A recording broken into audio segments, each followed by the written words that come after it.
And speaking of the National Cherry Festival, today cherry industry leaders are getting together to learn new industry information and also meet the Cherry Queen and her new court. To tell us more about the industry award preview, we'll turn things over to 7/4's Alyssa Herron, who's live at the open space in Traverse City. Good morning, Alyssa.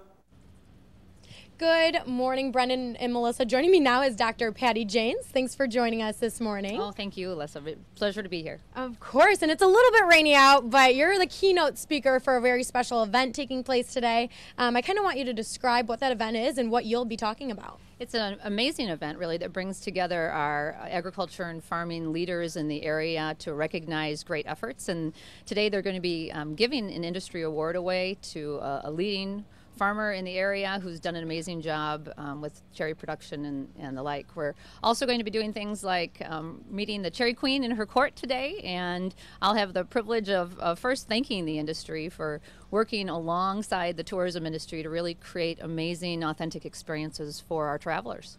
Absolutely. And this event kicks off at 1:30, correct? It does. It's 1:30 to 2:30 today, just about a 15-minute drive from the open space at the National Cherry Festival. All right, now we're going to put up a list of events that are taking place throughout the National Cherry Festival today. But what you were telling me that's really interesting is the last 2 years you've been doing research here at the festival, and I want you to kind of describe how you've been doing that and what's been improved from it. You know, thanks. It certainly is a great opportunity to work with the National Cherry Festival staff. We, as a faculty member who studies our industry often, they invited us to be an unbiased view of what an experience is at the National Cherry Festival. And last year we did a really extensive survey of thousands of your visitors and local residents and volunteers. Actually, there's 2,500 volunteers who come together for the festival to make this 150 event experience happen. And so I had the great privilege of looking at all aspects of the festival and areas that were of great strength to what we were doing as a festival community, but also areas to improve. And so those thousands of visitors told us a lot about the experience, and overall they're incredibly pleased with not only the efforts of the National Cherry Festival, but the local community and how welcome they are and the kind of experiences they have here. But also they learned opportunities to grow, and again, as an unbiased source, I can bring that information to them. So we're doing that same study again this year because I want to see if some of those changes are working and they continue to improve. What I always appreciate about people in our industry is that improving model, because we know that the base of all great marketing is a high quality experience. So when we're producing high quality experiences, visitors tell other visitors, and the natural cycle happens. But more importantly, we want to make a difference in people's lives in the tourism business. So even tying back to the agricultural event today, when agriculture and the tourism industry come together to create these popular, authentic experiences, it's great for travelers, it's great for the industry. Both industries improve and grow, and that's a win-win. Absolutely. Well, thank you so much for joining us this morning, and we'll put all of this information up on our website at UpNorthLive.com. But to see if this weather is going to clear up, I'm going to send it over to 7/4's Storm Team Meteorologist, Joe Charlevoix. Plus, 7/4's Alyssa Herron is live at the open space in Traverse City. She's going to tell us about an event going on at the National Cherry Festival today, celebrating the Native American heritage in our region. It's 6:20, and you're waking up with 7/4 News today. We're going to turn things over to 7/4's Alyssa Herron, who's live at the open space in Traverse City. Good morning, Alyssa. Good morning, Brendan and Melissa. Joining me now is Tracy Kurtz with Heritage Day. Thanks for joining us this morning. Oh, good morning. Thank you. Morning. It's going to clear up. Definitely clear up and come on out and join us because it's going to end up being a beautiful day today. I think that's what Joe was saying earlier. And then, first of all, I just want to have you describe what is Heritage Day? Well, actually, it's a wonderful day to celebrate the culture and the traditions of the whole Grand Traverse region. It's been sponsored for the last 24 years by the Grand Traverse Band of Ottawa and Chippewa Indians. And they invite everyone to come on out and celebrate all cultures together today. And basically it's going to start around 9 o'clock. We're going to have an exhibit tent right over here by the entertainment tent. And there'll be vendors and arts and crafts, beautiful displays. And so we're just inviting people to come on out for that. And then at noon is the powwow. And you don't want to miss the powwow because it is one of the most beautiful, colorful displays of pure Native American tradition. It's absolutely beautiful, and it will have everyone there.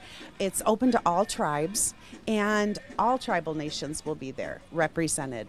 And it's just beautiful. If you can kind of hear some of the music behind us, that's actually Bud Day, and it's performed by the Dusty Bear Singers. And what's really nice is they sing for the spirit.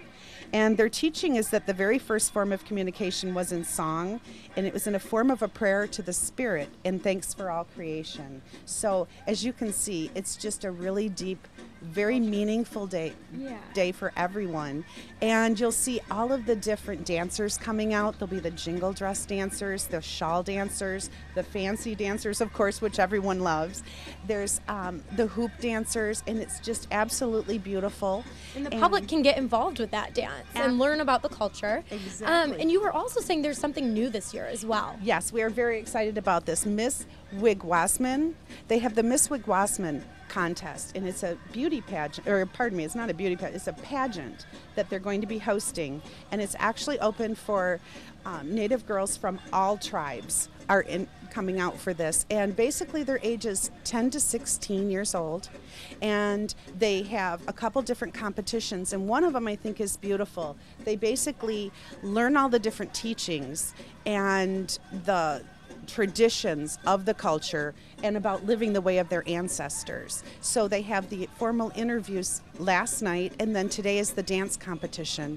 And it really is a very big deal because it's open to all nations. And last year's winner was from the Saginaw Chippewa tribe, and she'll be here dancing. And then someone will be crowned today at 2 o'clock. And what's very exciting also is that they've added on a new part to the pageant.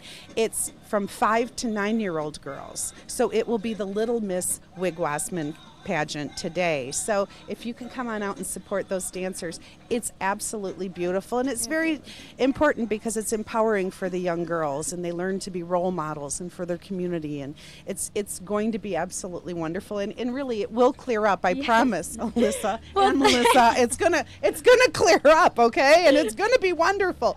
But there's also the old-fashioned picnic that's happening over in the park. There's lots of things. There's tons of things to do. So many events going on this morning, and it truly is a beautiful event to attend. I attended it last year. Thank you so much for joining us this morning. We'll put all of this information and more on our website at UpNorthLive.com. Brendan, Melissa? Thanks a lot, Alyssa. And that rain, like you said, will clear up. We've been talking about it all morning long. But it's great to see the Native American culture down there. It is beautiful. I've been there too to see the events that go on, and really, it is a sight to see. So. And we'll have continuing coverage on everything Cherry Festival and later editions of 7 and 4 News at 5 and 6. And you can log on to our website for everything Cherry Festival, including the schedule. Just click the link, hit the cherry icon at the top of the page.